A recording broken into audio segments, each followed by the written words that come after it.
It's largely cultural. The questions that are important in a particular generation should dictate the conversation. Monologue is great if you're preaching or writing a book, but dialogue is the way Jesus and the apostles do with one-on-one.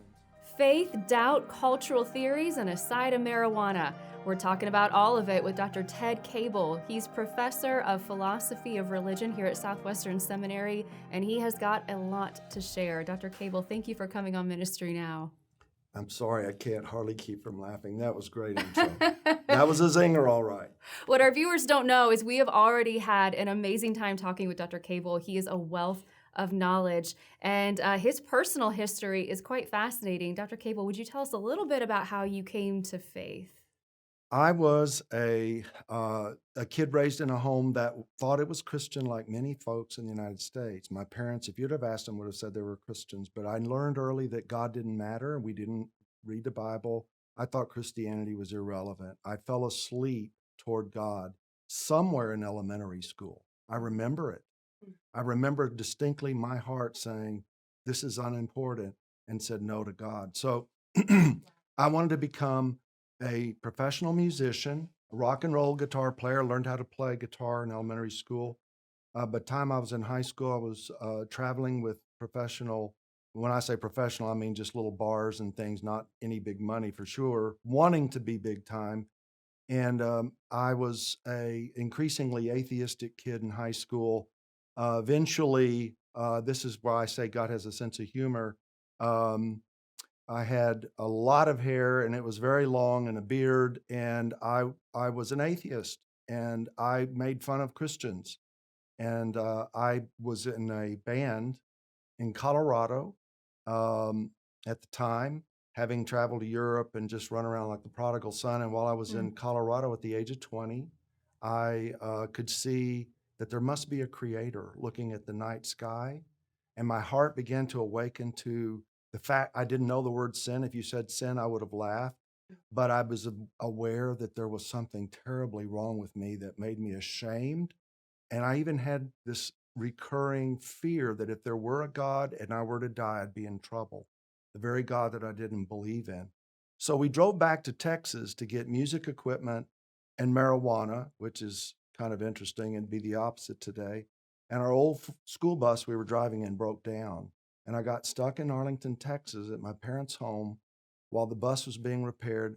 And I asked a Buddhist friend, I want to read about Jesus so I can say that it's baloney. Where do I read? I didn't know where you go. He said, read the New Testament.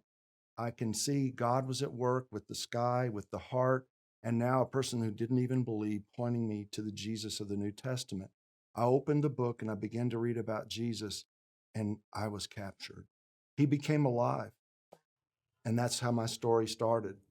That's amazing. You know, here in seminary, we talk in systematic theology about this phrase, natural revelation. And if you take a systematic theology class with us, you're going to talk about the difference between general and or natural and then special revelation. And what we say about it is exactly what your testimony is, that you observe creation and it pierces your conscience that there must be a God to whom we're accountable. And then it drove you to want to know this God. That's incredibly fascinating and moving of a testimony. Let's talk a little bit about what the Lord had you do in your trajectory. He used that analytical mind of yours and has gifted you, obviously, in apologetics and philosophy. And by your own description, you were a hippie. So yes. You were in that hippie culture, yes. Which was truth-seeking, searching for meaning. Yes. Do you see any correlation between kind of that hippie culture of the 60s and 70s and then where we are now? It's stunning how similar things are. The people can watch Woodstock or these sorts of things and they can see the hedonism and the silliness. But what was really deep in our hearts was a yearning for something better than what we saw in the culture. Now, we were trivial in our assessment of the culture. We made everybody out to be a materialist. Everybody out cared only for the mundane. Excuse me. But we were all about love, peace, stop the war, equality for all, and we were willing to tear everything down to start over to achieve this. It was it was truly a utopian sort of naive, but in its own way, beautiful vision. I would put it this way. I think human beings have a yearning in their heart for the things, um, in a very corrupted way, obviously, but for the things of God in many ways. So it was a yearning for Eden restored. It was a yearning for all of that. We had no idea what we were doing, how to get there, Yeah. and so on. There's that hunger for the redemption of humanity and Absolutely. what is just and good and right. Absolutely. We had such a strong moral vision that I see today. Um, in other words, there was this feeling of the establishment is so wrong, it's so bad, it's so evil. They were saying that about us. You're irresponsible, you're bad kids, you're whatever. Now, hippies became yuppies and they grow up a little bit, and the next thing you know, they're looking for money and BMWs and stuff. And then that changes, and pretty soon we have children and grandchildren. But what I'm seeing today, in response to your question, is that young people today have this very strong moral vision. They're unhappy with what looks like dead church to them, looks irrelevant, looks like it's not really taking serious real problems. They have a very, very sensitized conscience.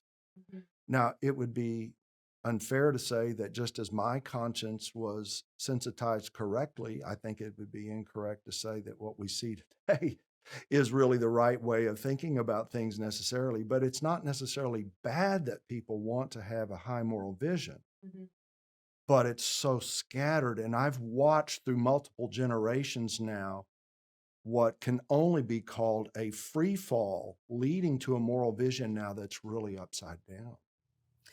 Let's drill down into that a little bit, because when you were describing in the hippie culture, the hippie movement, this hunger for a right, just world, I think we see that today, even in the chaos, in a lot of the different arguments of what do we need to do in society, in education. Now we're hearing more and more elementary school education, like kindergartner programs, to shape a moral consciousness in children, and with the shaping of that moral consciousness to try to, I think the goal of it is, this is the belief that it will make a world better. It's going to make a more equitable society.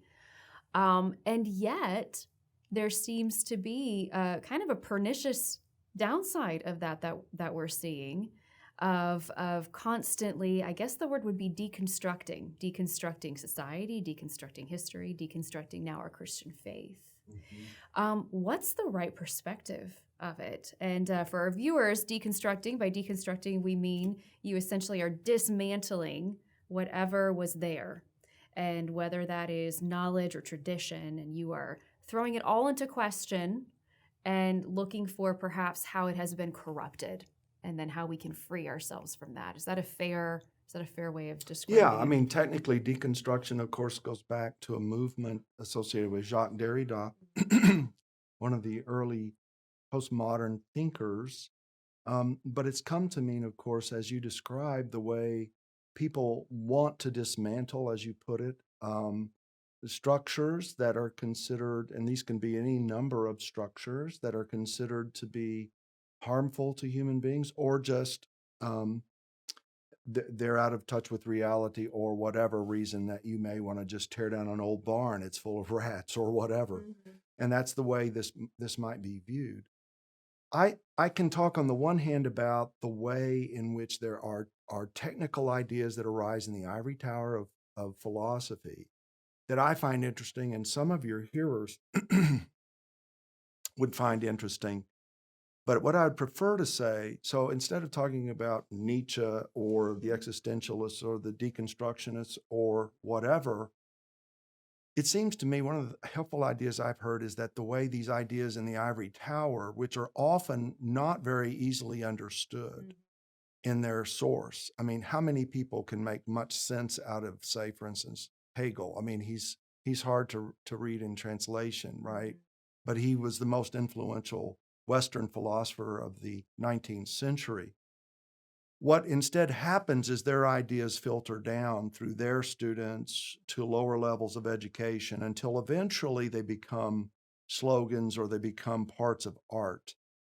and the general population gets the big picture idea. And I think that's what we see happening.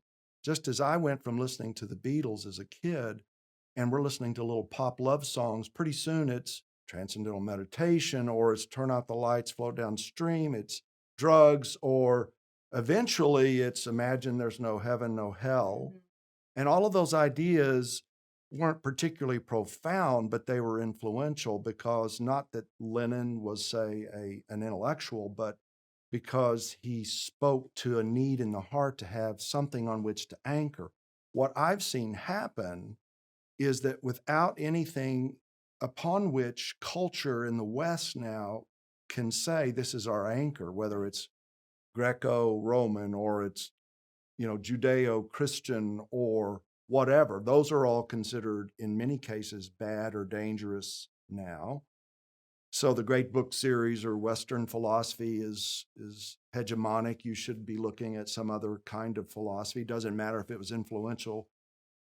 And so instead, once you've cut that all loose, you don't have these big ideas with which you have nothing but a handful of ideas that can be popularly dispersed. And so we still have people taking to the streets like we did as hippies, wanting to dismantle. They just don't know what they'd want to build.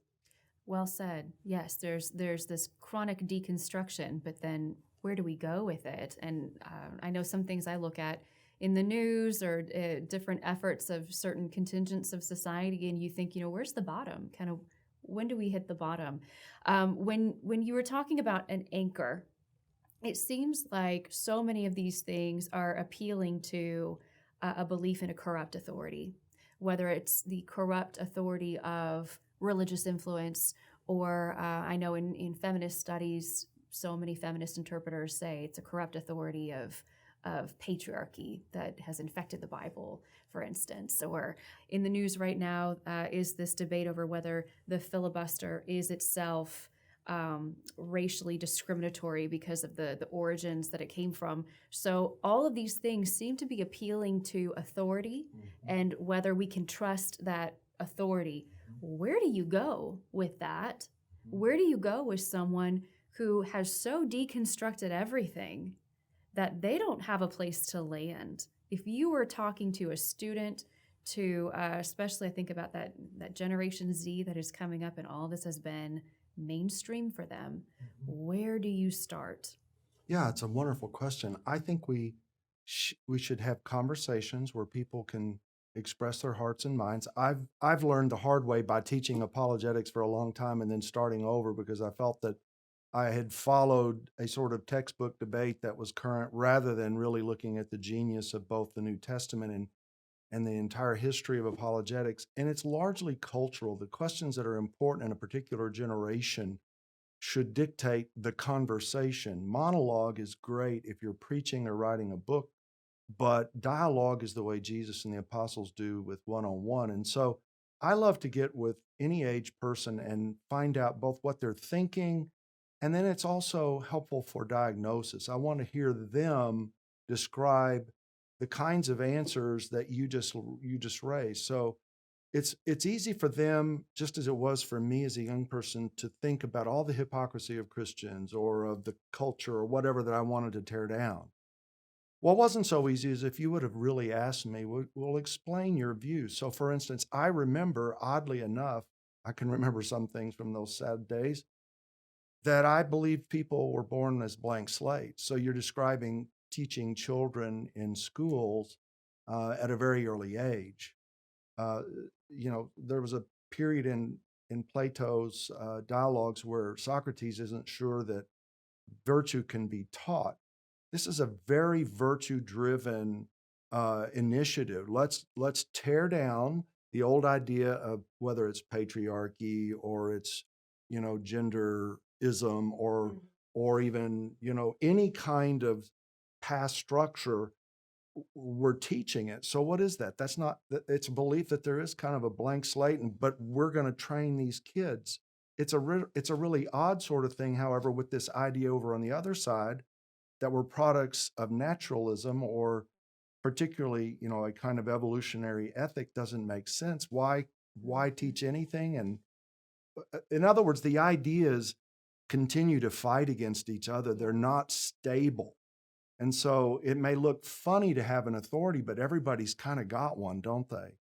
And they end up, they're going to get out on the streets and fight one another. And the whole issue of who's got the power, the anarchists, if you let them, would tear it all down and they would end up having the power. It's French Revolution sort of thing all over again. So this to me seems like part of the problem. We're not happy with the tradition of the Western world, and there's much to criticize. We get that. But instead of reforming, the deconstruction, as we're calling it, leaves us with no options if there's not a clear replacement. And right now there isn't any. And so a long answer to a really brilliant question, I would say have the conversation with some young person and actually let them hear themselves put forward a proposal. So what would you see or say we should do? What would you see as a just society, or what are you looking for? What would you like to see happen? And I've done this many times, and there's where some of the most fruitful conversations happen, because then I can ask them questions and help them see that maybe those aren't the best answers. That's really great. And practically as well, help those to whom we minister find very positive outlets for what to do with that desire for justice, because so often it's so easy to go on social media and bemoan what's wrong or kind of spat back and forth with other people, but we're not actually doing anything productive. Dr. Cabal, you and I, if we were going to put ourselves in kind of the realm, let's think of all who minister in terms of like a medical field. You and I would probably be like specialists. We're specialized in a particular area of study. We can help people understand that specialization. But for so many who are viewing today, especially pastors, they are in many ways that general practitioner of the soul. They are dealing with a host of different issues. They may be dealing with some of the type of ideas that we're seeing today, but later on in their day, they might be dealing with an issue of a marriage in crisis in their church, and then they have to do sermon preparation, and what they are carrying is vast. Where should today's pastor begin? Can you give a couple of, if it's a podcast or books or certain online resources where he can help equip himself and also other ministers in the church, not only pastors, but I think of ministers to women like me who are also walking alongside women in the churches. Where can we start educating ourselves? This is where I feel like I should be asking you this question. This is your specialty, Dr. McCoy. I think I can answer the question with regard to apologetics. And yes, much of apologetics has to do with cultural issues. We live in the apologetics golden era. So there are so many books, and you can go from super easy kind of intro level apologetic study Bible, and then a step up Lee Strobel kinds of books all the way up to the top. And those kinds of, highly technical things are helpful. What I would say to pastors, and I'm afraid I don't have a specific answer on which podcast. I'm not a podcaster, although this is one that should be on their list. Is this? That's this right. One? But shameless plug. I think that if a person will stay in touch with the younger people in their church and learn what they're thinking. The older people, they already know what they think. They have spiritual atherosclerosis. They don't change. They're not interested in changing often. But younger people are all about change. If you want to have your pulse on what's going on, it's not as hard as people think. I like to say to people, if you will simply listen and use a lot of common sense, the ordinary person can get farther than they can ever imagine just by, you don't have to know everything about the history of philosophy or this cult group or this new teaching going on in the colleges. If you just listen, you would be shocked how well just your biblical understanding and wisdom can help people. So yes, I'm a big fan of education. It changed my life. I made fun of education before I got educated. And then I came to realize, coming at it backwards, that it's an incredible gift to be able to use and develop our minds. but not everybody can. And there are amazing apologists and wise Christian leaders who've never had this opportunity.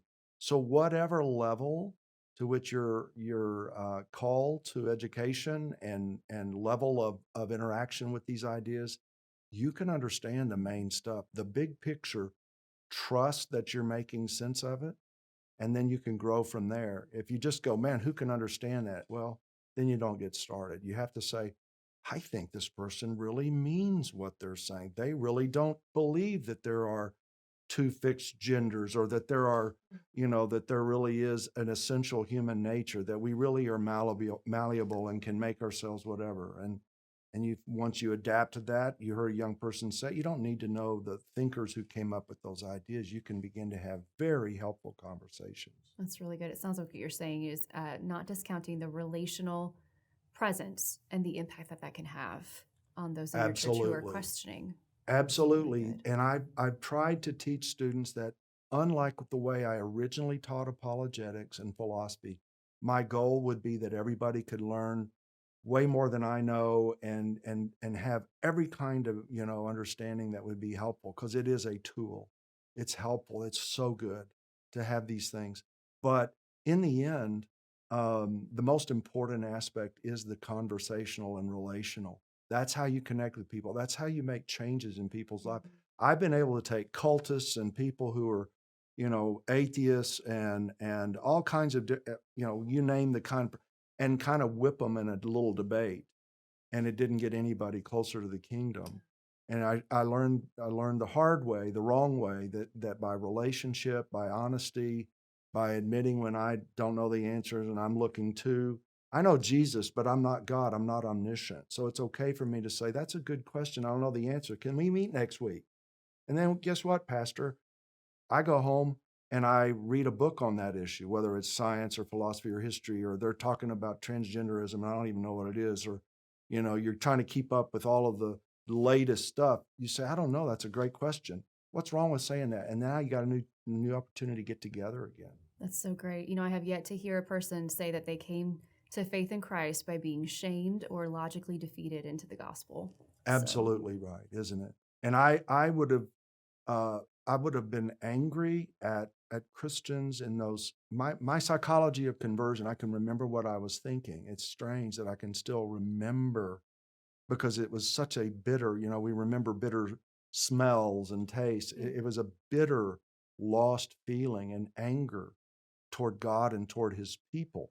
But there were certain Christians who reached out to me in a certain way that I think I can remember not feeling that way about them. And some of them were not very healthy, strong Christians even, but it was the way they related to me. I remember some hippies in Colorado that I bought marijuana from, but they had become converted. And I know that's strange to some people that you can still be smoking pot. I happily didn't do that, but some did. And they were witnessing to me. And they were telling me Jesus is coming soon, and it scared me.